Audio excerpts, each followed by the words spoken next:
प्यारे बच्चों, good morning. आज मैं आपको कक्षा 12 के सामान्य हिंदी का व्याकरण पढ़ाने जा रहा हूँ। जैसा कि पहले भी बताया जा चुका है और आज भी मैं बता रहा हूँ कि व्याकरण के बिना हिंदी भाषा अधूरी है।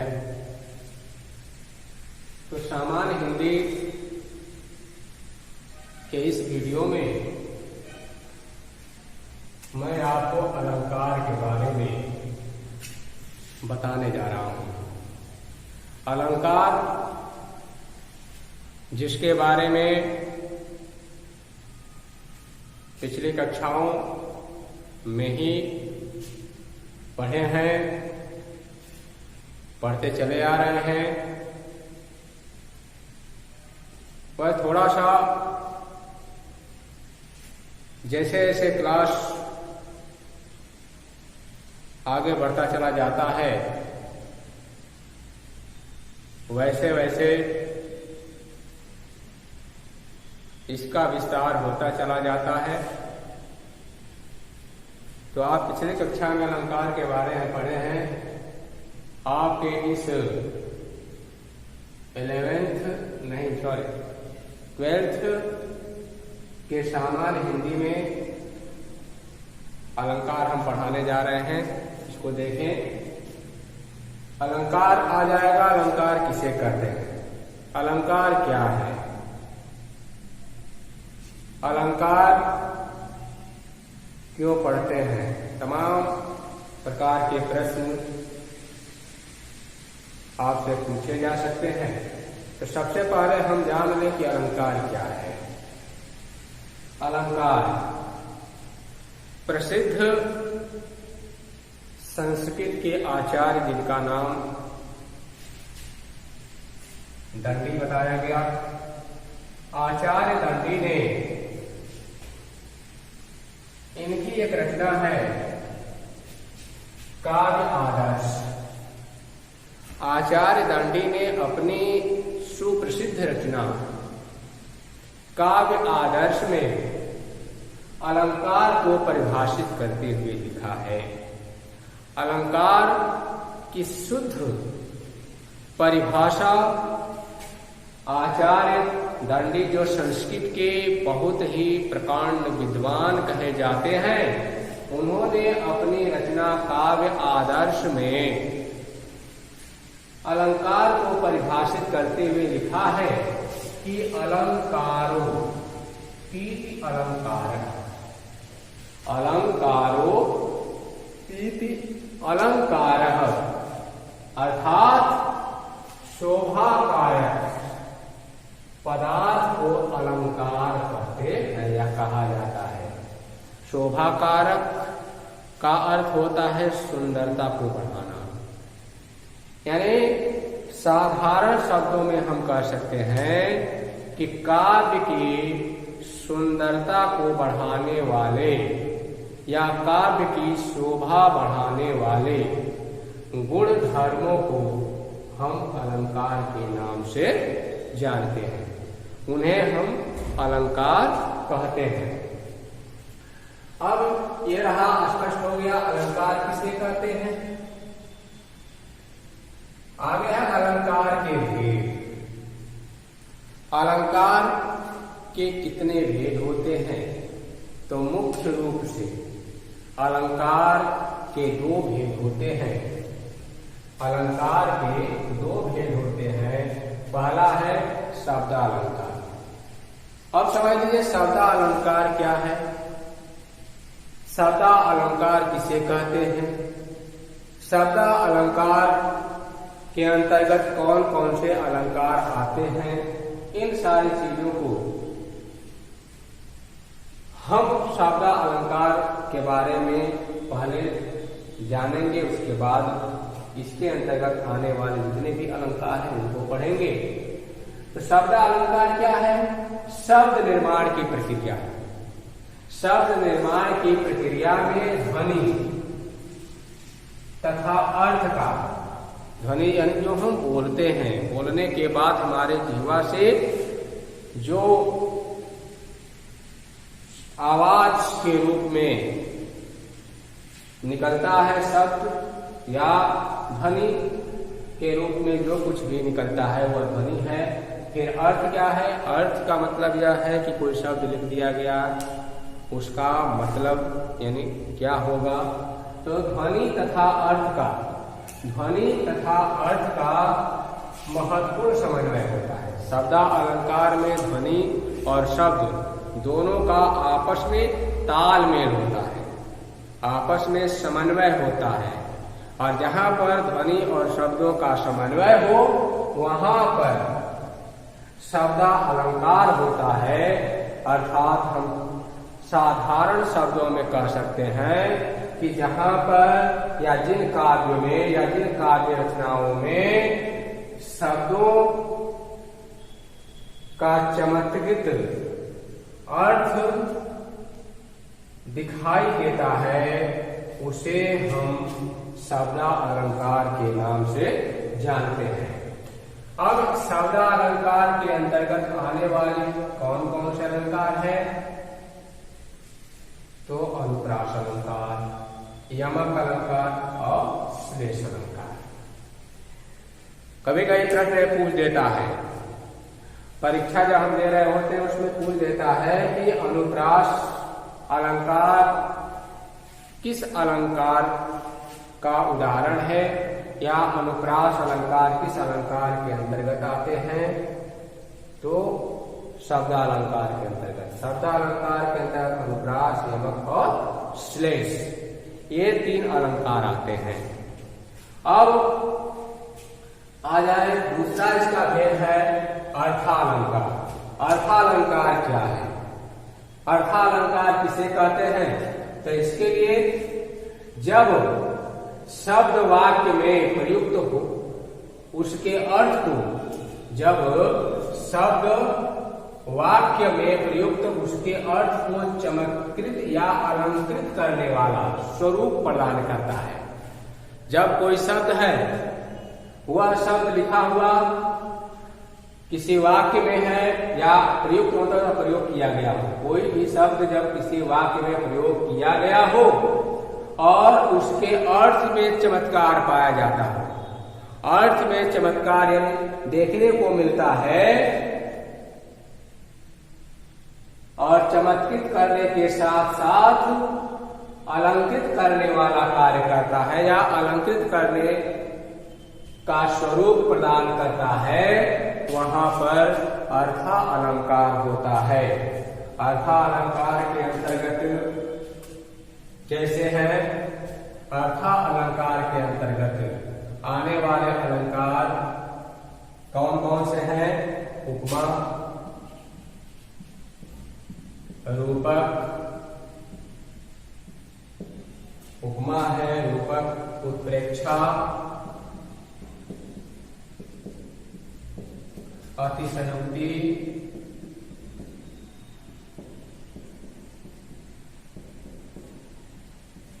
दृष्टांत,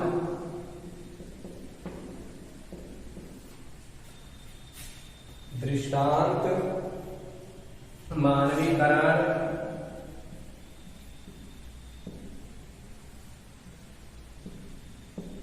आदि। यानी ये जितने अलंकार हैं, जैसे कि अर्थालंकार के अंतर्गत आने वाले कौन कौन से अलंकार हैं, उनको अगर हमको पढ़ना है या देखना है, चाहे अगर पूछ दिया गया कि अतिशयोक्ति अलंकार किस अलंकार के अंतर्गत आता है, तो अर्थालंकार के अंतर्गत आता है।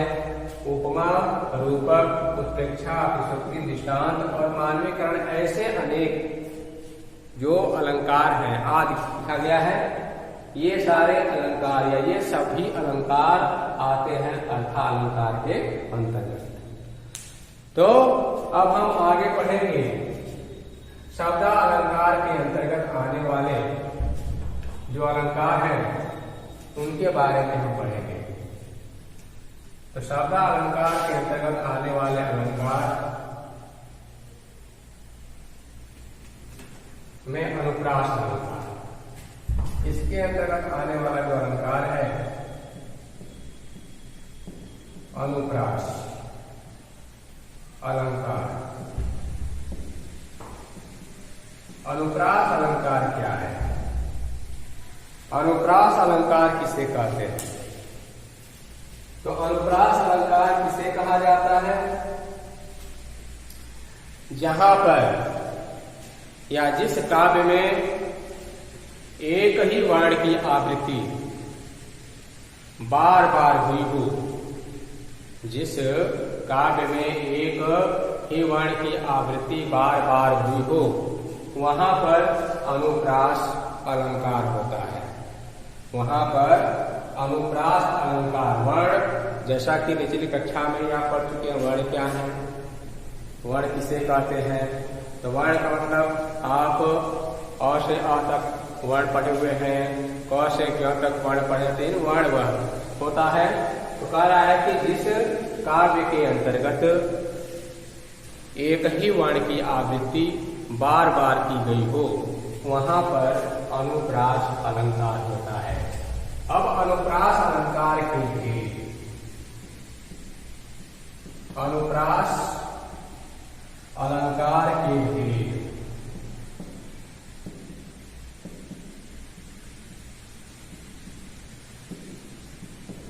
अनुप्रास अलंकार के कितने भेद होते हैं?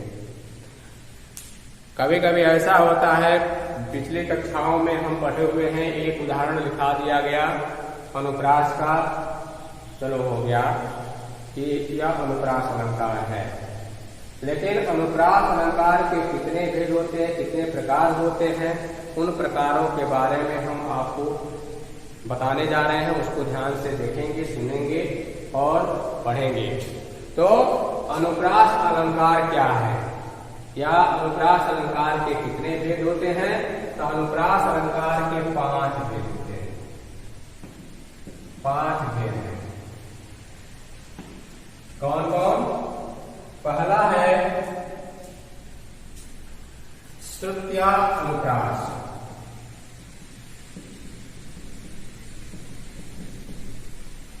श्रुत्यानुप्रास।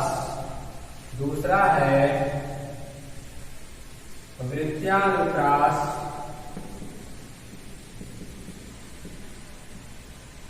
तीसरा है छेकानुप्रास।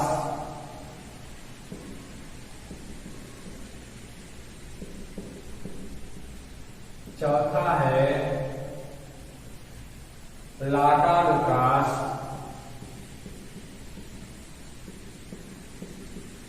और 5वां है अंत्यानुप्रास।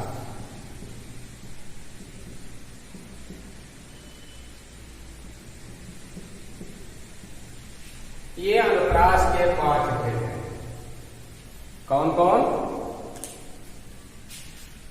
श्रुत्यानुप्रास, वृत्त्यानुप्रास, छेकानुप्रास, लाटानुप्रास और अंत्यानुप्रास। अब ये जो 5 जो भेद बताए गए हैं अनुप्रास के, इन 5 भेदों को एक एक करके पढ़ेंगे कि ये श्रुत्यानुप्रास, वृत्त्यानुप्रास, छेकानुप्रास, लाटानुप्रास, अंत्यानुप्रास क्या है। तो पहला मैं आपको के सामने लिखा हूं। पहला अनुप्रास है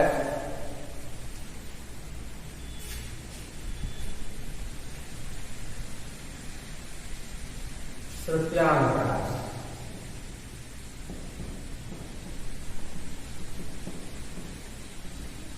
श्रुत्यानुप्रास किसे कहते हैं? एक ही स्थान से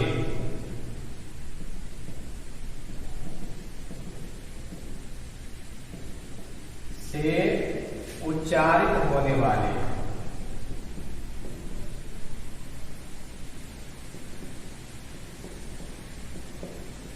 एक एक ही स्थान से उच्चारित होने वाले वर्णों की आवृत्ति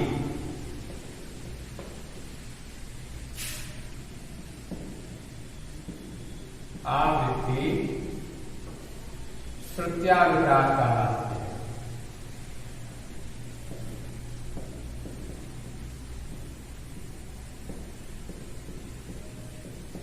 श्रुत्यानुप्रास कहलाता है।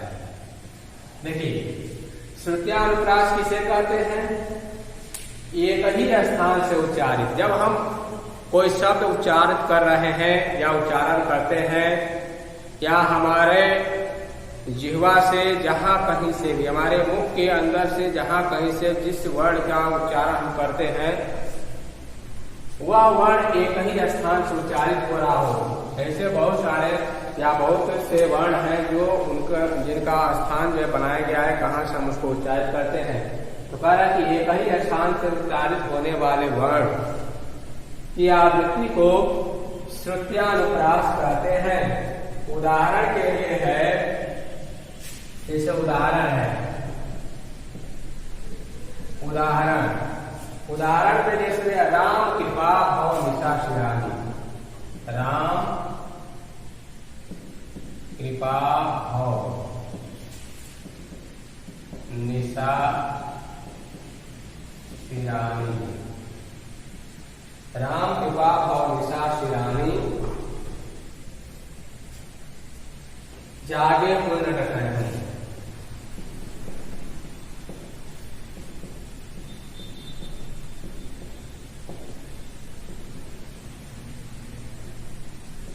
जागे पूर्ण रखना। यहाँ देखिए, इसमें क्यों श्रुत्यानुप्रास है, इसको समझ लेते हैं। श्रुत्यानुप्रास इसमें क्यों है? कह रहा है कि एक ही स्थान से उच्चारित होने वाले वर्णों की आवृत्ति श्रुत्यानुप्रास कहलाती है।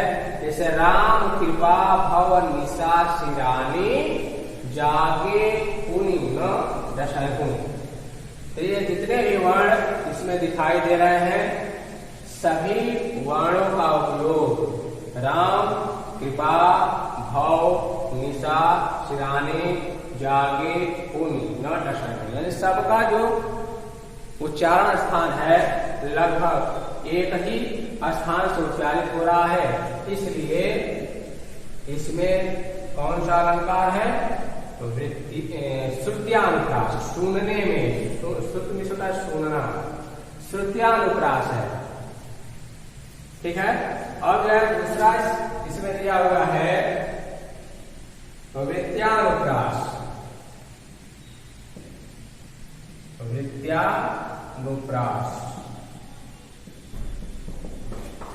वृत्यानुप्रास क्या है? वृत्यानुप्रास किसे कहते हैं, इसके बारे में हम जान लें। जब एक ही वर्ण की आवृत्ति या जिस काव्य में एक ही वर्ण की आवृत्ति बार बार की गई हो, यानी कि दो या दो से अधिक बार की गई हो, वहां पर वृत्यानुप्रास होता है। जैसे चार चंद्र की चंचल किरणें खेल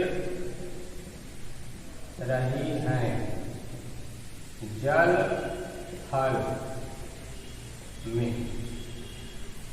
अब यहां जो देख रहे हैं एक ही तरह के, देखिए यहां है चौ की आवृत्ति 3 बार हुई है। चार चंद्र की चंचल किरणें, चौ वर्ण की आवृत्ति जो है 3 बार हुई है, इसलिए यहाँ पर वृत्या अनुप्रास है। इसलिए यहाँ पर वृत्या अनुप्रास है, या और भी आप इसके अंतर्गत रख सकते हैं।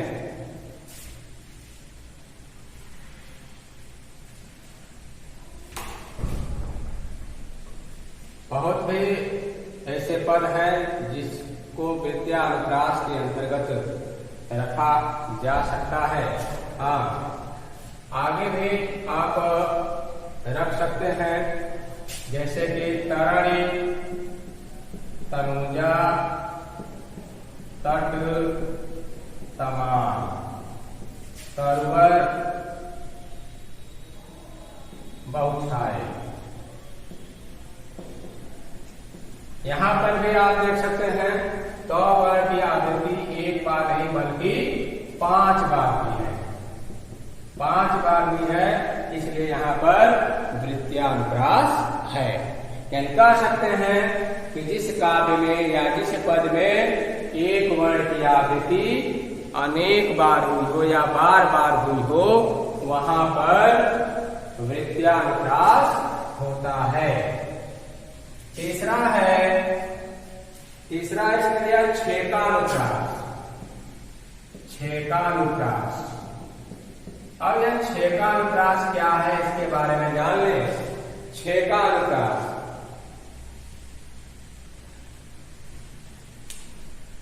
जब किसी काव्य में एक वर्ण यानी एक वर्ण 2 बार आया हो, जब किसी काव्य में एक वर्ण मात्र 2 बार ही आया हो, वहां पर छेकानुप्रास होता है। वहां पर छेकानुप्रास होता है। इसका उदाहरण है इस करुणा कलित, इस करुणा कलित हृदय में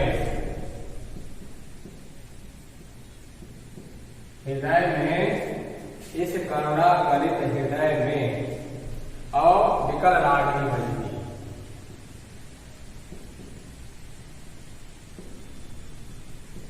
रागिनी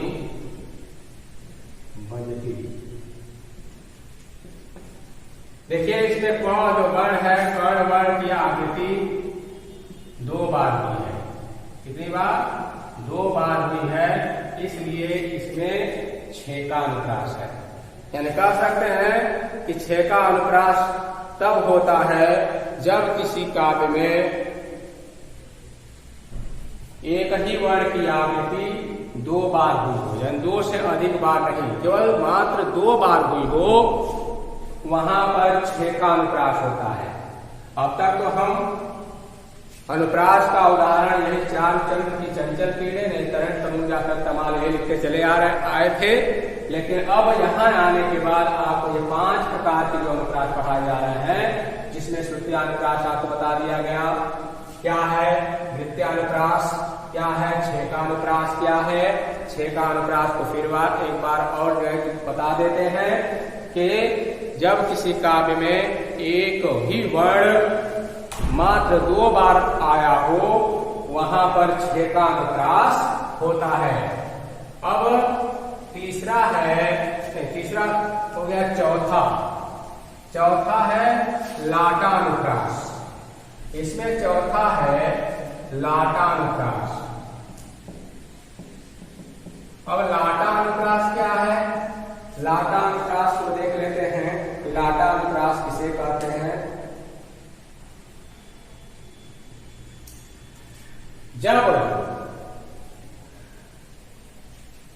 जब कहीं शब्द व अर्थ की आवृत्ति के बाद, शब्द व अर्थ के आवृत्ति के बाद, आवृत्ति के बाद भी अन्वय के उपरांत, अन्वय के उपरांत, अन्वय के उपरांत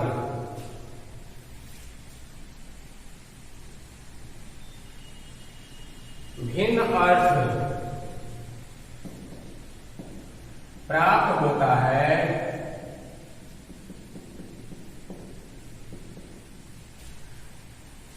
तब लाटानुप्रास होता है।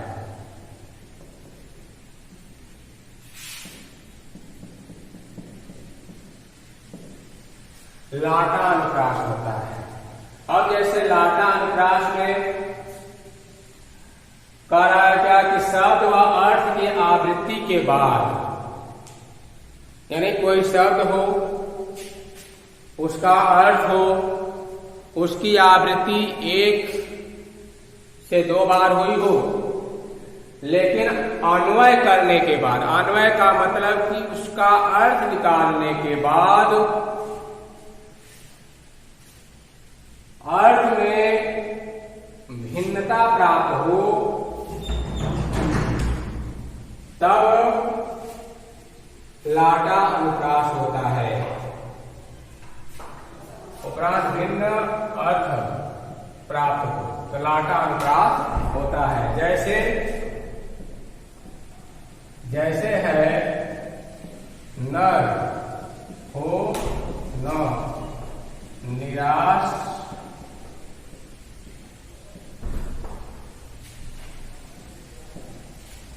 नर हो न निराश करो मन को। अब यहां क्या है, अगर हम इसका अन्वय करते हैं, नर हो न निराश करो मन को, इसी चीज को जिसे नर हो न, नर हो न निराश करो मन को, अगर यहां हम अन्वय करते हैं तो इसका अर्थ कुछ और हो जाएगा। इसी चीज को, इसी शब्द समूह को एक बार पुनः हम लिखते हैं, नर हो न निराश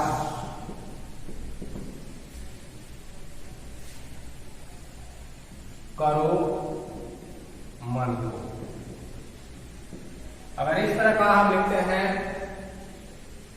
अगर यहां अन्वय न करके हम यहां करते हैं, नर हो न निराश करो मन को, यानी कि अन्वय करने पर देखिए इसका अर्थ जो विपरीत हो जा रहा है।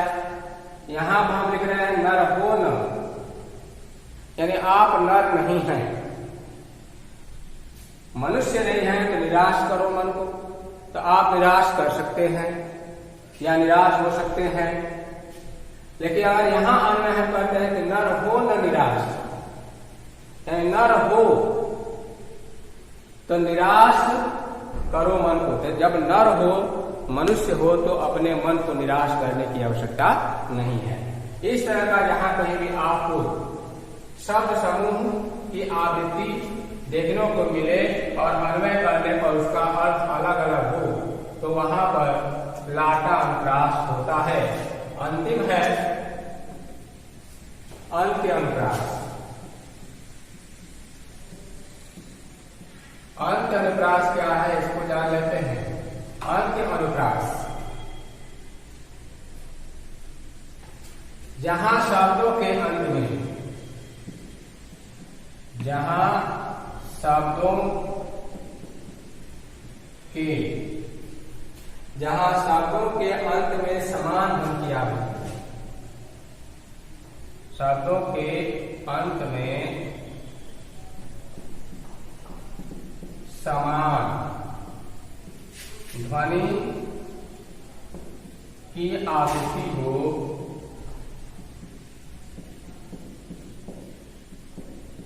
वहां अंत्य अनुप्रास होता है।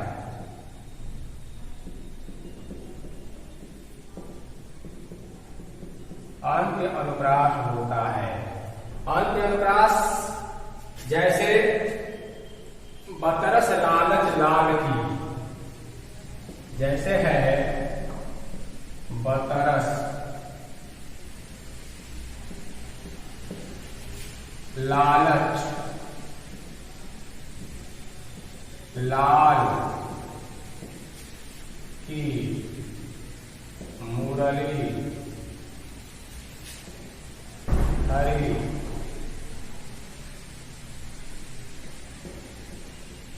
लुका।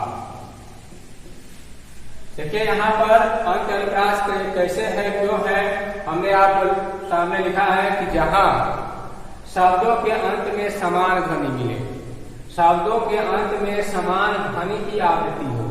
शब्द यह है बतरस, इसके अंत में जो वर्ण है स है।